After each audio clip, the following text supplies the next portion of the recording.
চিংড়ি ফ্রাই করার জন্য প্রথমে আমি এখানে বড় সাইজের কিছু চিংড়ি মাছ নিয়ে নিয়েছি। চিংড়ি মাছগুলো কীভাবে আমি কেটে ধুয়ে নিয়েছি আশা করি আপনারা দেখেই বুঝতে পারছেন। এবার এই চিংড়ি মাছগুলো আমি ম্যারিনেট করে নিব। তো ম্যারিনেট করার জন্য প্রথমে দিয়ে দিচ্ছি স্বাদ মতন লবণ, সাথে দিয়ে দিচ্ছি গোলমরিচের গুঁড়া হাফ চা চামচ পরিমাণ, সাথে দিয়ে দিচ্ছি লাল মরিচের গুঁড়া হাফ চা চামচ পরিমাণ, আপনাদের স্বাদ মতন কমিয়ে বাড়িয়ে দিতে পারেন। এবার দিয়ে দিচ্ছি হাফ চা চামচ পরিমাণ রসুন বাটা, সাথে দিয়ে দিচ্ছি হাফ চা চামচ পরিমাণ আদা বাটা, দিয়ে দিচ্ছি অল্প পরিমাণে সয়া সস, এখানে আমি হাফ চা চামচ পরিমাণ দিয়ে দিয়েছি। এবার চিংড়ি মাছের সঙ্গে সবগুলো উপকরণ খুব ভালোভাবে নেড়ে মিশিয়ে নিব। চিংড়ি মাছের সঙ্গে সবগুলো উপকরণ খুব ভালোভাবে নেড়ে মিশিয়ে নিয়েছি। এবার একটি সাইডে 20 মিনিটের মতন রেস্টে রেখে দিব। একটি পাত্রের মধ্যে নিয়ে নিয়েছি 3 টেবিল চামচ পরিমাণ ময়দা, তার মধ্যে দিয়ে দিচ্ছি কর্নফ্লাওয়ার, এখানে আমি 3 চা চামচ পরিমাণ কর্নফ্লাওয়ার দিয়ে দিচ্ছি, সাথে দিয়ে দিচ্ছি 1 চা চামচ পরিমাণ বেকিং পাউডার। এবার দিয়ে দিচ্ছি জিরা গুঁড়া হাফ চা চামচ পরিমাণ, সাথে দিয়ে দিচ্ছি লাল মরিচের গুঁড়া হাফ চা চামচ পরিমাণ, দিয়ে দিচ্ছি গোলমরিচের গুঁড়া হাফ চা চামচ পরিমাণ, সাথে দিয়ে দিচ্ছি স্বাদ মতন লবণ। এবার এর মধ্যে দিয়ে দিচ্ছি একটি নর্মাল টেম্পারেচারে রাখা মুরগির ডিম। ডিমটা ফ্রিজে থেকে থাকলে আধা ঘন্টা আগে বের করে রাখবেন। এবার এই সবগুলো উপকরণের মধ্যে দিয়ে দিচ্ছি রসুন বাটা হাফ চা চামচ পরিমাণ, সাথে দিয়ে দিচ্ছি আদা বাটা হাফ চা চামচ পরিমাণ, সাথে দিয়ে দিচ্ছি রান্নার সয়াবিন তেল 2 টেবিল চামচ পরিমাণ, আর দিয়ে দিচ্ছি নর্মাল পানি, এখানে আমি 2 টেবিল চামচ পরিমাণ পানি দিয়ে দিয়েছি। এবার একটা চামচের সাহায্যে খুব ভালোভাবে সবগুলো উপকরণ নেড়ে মিশিয়ে নিব। সবগুলো উপকরণ ময়দার সঙ্গে খুব ভালোভাবে নেড়ে মিশিয়ে নিতে হবে। তো এই পর্যন্ত কিন্তু আমার মিশিয়ে নেওয়া হয়ে গিয়েছে। এবার এর মধ্যে দিয়ে দিচ্ছি নর্মাল পানি, এখানে আমি অল্প পরিমাণ করে পানি দিয়ে খুব ভালোভাবে নেড়ে একটি ব্যাটার তৈরি করে নিব। ব্যাটারের মধ্যে একবারে বেশি পানি দিতে যাব না, অল্প পরিমাণ করে পানি দিয়ে কিন্তু অনেকটা পরিমাণে ঘনত্ব রেখে ব্যাটারটা তৈরি করে নিতে হবে। তো এই পর্যায়ে দেখতেই পাচ্ছেন কতটুকু পরিমাণে ঘনত্ব রেখে আমি ব্যাটারগুলো তৈরি করে নিয়েছি।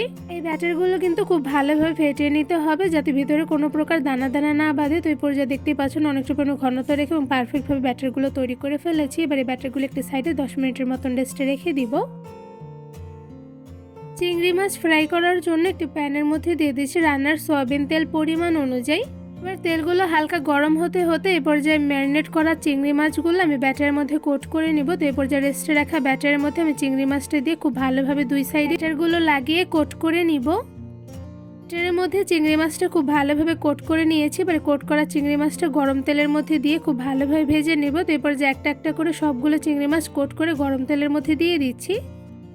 গরম তেলের মধ্যে একটা একটা করে চিংড়ি মাছগুলো দিয়ে দিয়েছি। এবার মিডিয়াম আছে চিংড়ি মাছগুলো কিছুক্ষণ সময় নিয়ে ভেজে নিব। মিডিয়াম টু লো আছে কিছুক্ষণ সময় নিয়ে চিংড়ি মাছগুলো ভেজে নিয়েছি। তো এরপর যে একটা সাইডে কিন্তু খুব সুন্দর কালার চলে এসেছে। এরপর যে একটা চামচের সাহায্যে সবগুলো চিংড়ি মাছ একটা একটা করে উল্টে দিয়েছি। এবার মিডিয়াম আছে আরও কিছুটা সময় নিয়ে চিংড়ি মাছগুলো ভেজে নিব। এই চিংড়ি মাছগুলো ভাজতে কিন্তু খুব একটা বেশি সময় লাগে না। তো এই পর্যায়ে দেখতেই পাচ্ছেন চিংড়ি মাছের দুই সাইডে খুব সুন্দর গোল্ডেন ব্রাউন কালার চলে এসেছে। এই পর্যায়ে চিংড়ি মাছগুলো খুব ভালোভাবে নেড়ে নিয়েছি। এবার একটি ছাঁকনির সাহায্যে ছেঁকে সবগুলো চিংড়ি মাছ আমি তুলে নিব। চিংড়ি মাছগুলো কালার করে ভেজে নেওয়ার পর দেখতে পাচ্ছেন মাশাআল্লাহ দেখতে যেমন সুন্দর হয়েছে সাথে কিন্তু ভীষণ পরিমাণে ফুলকো হয়েছে। এবারে চিংড়ি মাছগুলো আমি একটা ঝুড়িতে তুলে নিচ্ছি।